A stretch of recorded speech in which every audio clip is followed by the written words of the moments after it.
శ్రీమాత్రే నమ. జయ గురు దత్తాత్రేయ నమ.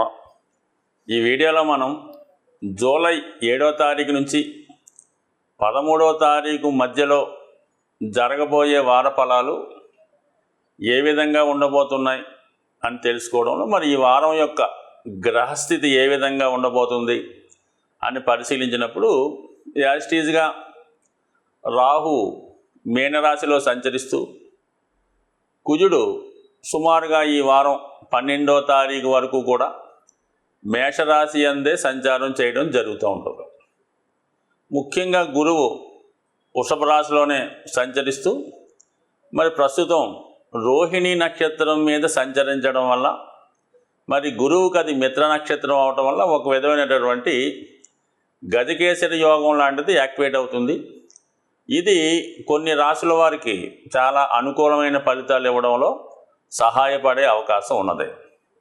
అలాగే మరి రవి మిథునంలో, బుధ శుక్రులు కర్కాటకంలో సంచరించడం జరుగుతూ ఉంది. ఈ వారం నుంచి మనకి సుమారుగా ఆషాఢ మాసం ప్రారంభం అవడం జరుగుతుంది. మరి ఆషాఢ మాసంలో అమ్మవార్లకి, స్త్రీ దేవతలకి చాలా ఇష్టమైనటువంటి నెల. మరి ఈ నెలలో స్త్రీ దేవతల్ని ఆరాధించడం వల్ల మరి గుప్త నవరాత్రులు కూడా ఇదే నెలలో అమ్మవారికి జరగడం జరుగుతూ ఉంటుంది. ముఖ్యంగా ఈ నెలలో పూరి జగన్నాథ స్వామి వారి రథయాత్ర ప్రారంభమవుతుంది.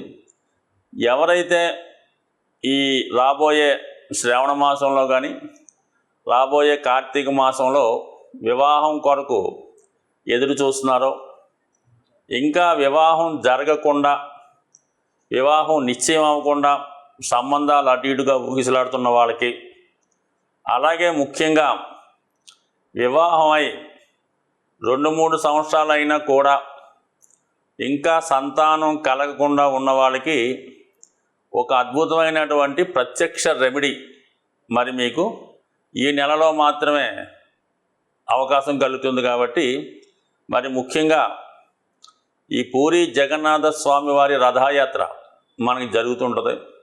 అవకాశం ఉన్నవాళ్ళు ప్రత్యక్షంగా వెళ్ళి దర్శించుకోవడం వల్ల కానీ, లేదా పరోక్షంగా టీవీలో లైవ్ ప్రోగ్రాం వచ్చినప్పుడు దాన్ని విజువల్గా మనం అక్కడ ఉన్నట్టుగానే భావించి, అక్కడ ఆ జనాలు మనం కలిసినట్టు భావించి, ఆ రథాన్ని మనమే లాగుతున్నట్టు భావించి, ఆ విధంగా మిమ్మల్ని మీరు ఊహించుకొని అక్కడ ఉన్నట్టు ఊహించుకుంటే కంపల్సరీగా మీకు మళ్ళా వచ్చే రథయాత్ర దాకా కూడా వెయిట్ చేయక్కలేదు.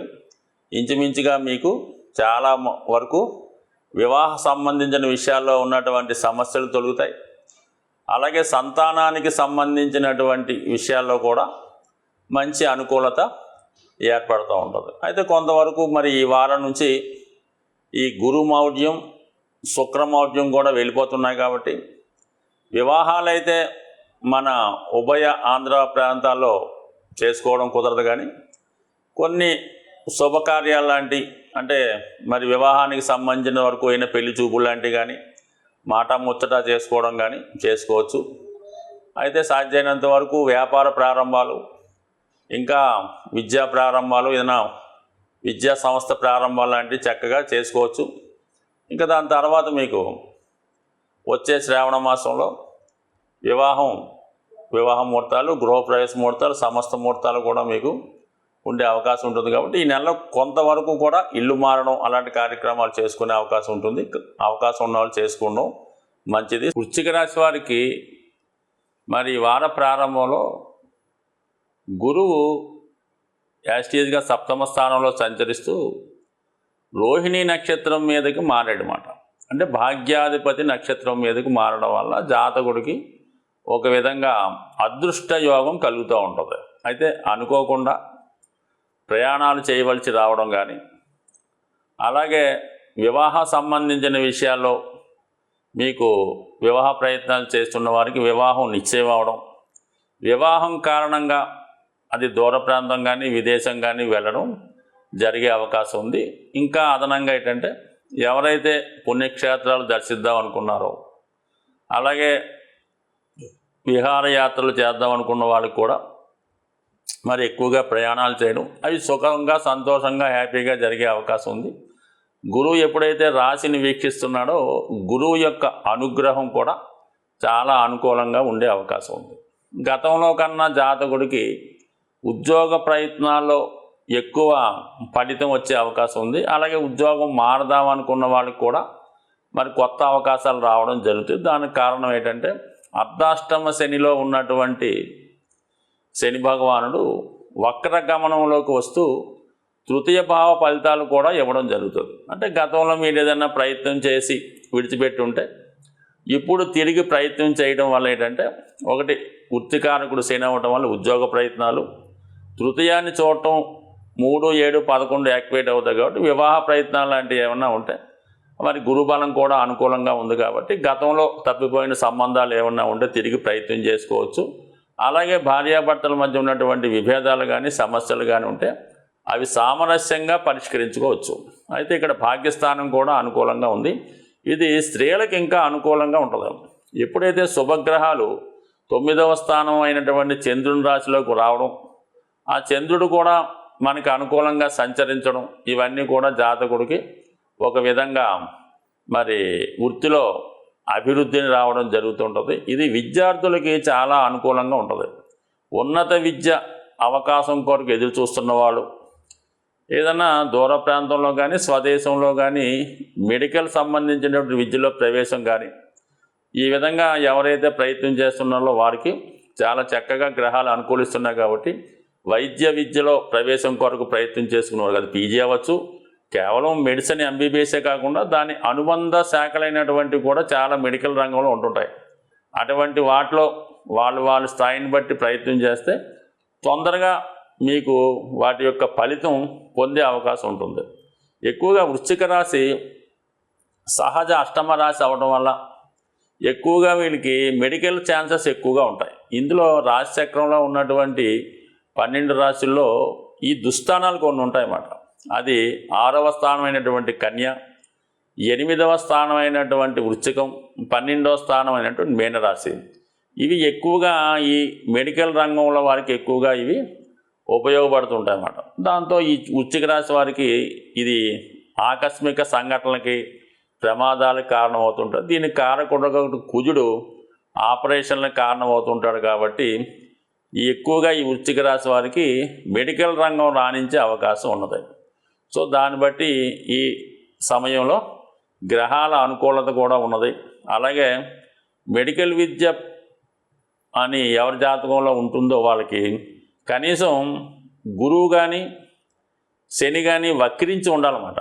అంటే ఈ వక్రించి ఉన్నంత మాత్రాన్ని మెడికల్ వస్తుందని కాదు, ఆ విధంగా ఉండడం వల్ల వాళ్ళు కఠోర నియమాలతో అలాగే వెరీ హార్డ్ వర్క్ చేస్తూ మరి ఈ విధంగా ఈ వృత్తిలోకి ప్రవేశించే అవకాశం ఉంటుంది. ఎందుకంటే జీవకారకుడు గురువు మరి మానవ దేహానికి అలాగే ప్రాణానికి కారణమవుతుంటాడు.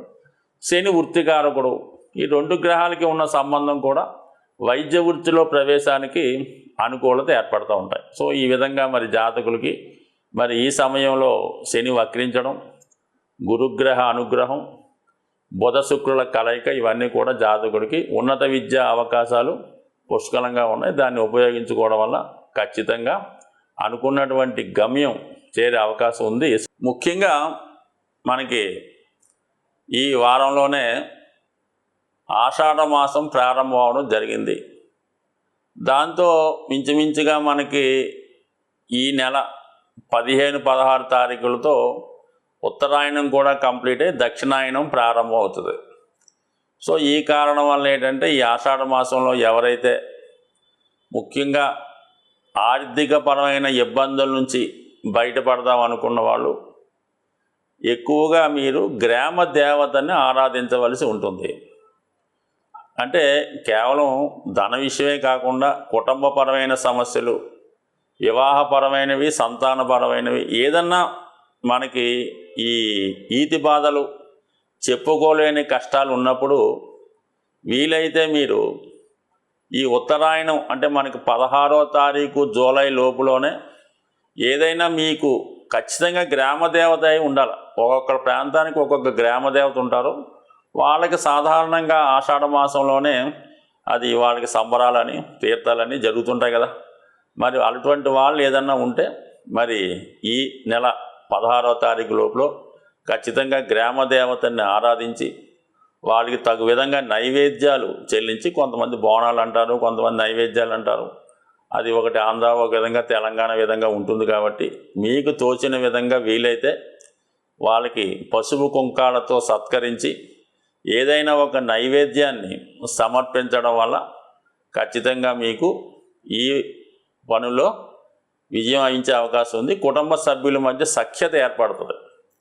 ఇది ఉత్తరాయణంలో చేసుకుంటే మంచిది. దక్షిణాయనం అన్నది ఏంటంటే ఒక విధంగా విజయాన్ని ఆశించేవాళ్ళు, ఏదన్నా కోర్టు కేసుల్లో సక్సెస్ కావాలనుకున్న వాళ్ళు, కొత్తగా పదవి కావాలనుకున్న వాళ్ళకి దక్షిణాయనంలో మీరు ఈ విధంగా ఈ స్త్రీ దేవతలను ఆరాధించి వాళ్ళకి సంబంధించినటువంటి ఆ గుడిలో ఉన్నటువంటి ఆచారాన్ని బట్టి ఏవైనా మీరు ఏదన్నా మరి ఈ కూష్మాండ బలం ఇలాంటి కూరగాయలతో సంతృప్తిపరచడం, ఇవి చేయటం వల్ల మీకు ఈ కోర్టు సమస్యలు ఇలాంటివి ఏమైనా ఉంటే సాల్వ్ అయ్యే అవకాశం ఉంది. మొత్తం మీద ఏంటంటే ఈ నెలలో స్త్రీ దేవతల్ని, అమ్మవారిని ఆరాధించడం వల్ల చాలా వరకు స్త్రీలకి సౌభాగ్య యోగాన్ని, మగవారికి మరి వారికి అన్ని రకాలకు కావాల్సినటువంటి విజయాన్ని వచ్చే అవకాశం ఉంది. స్వస్తి.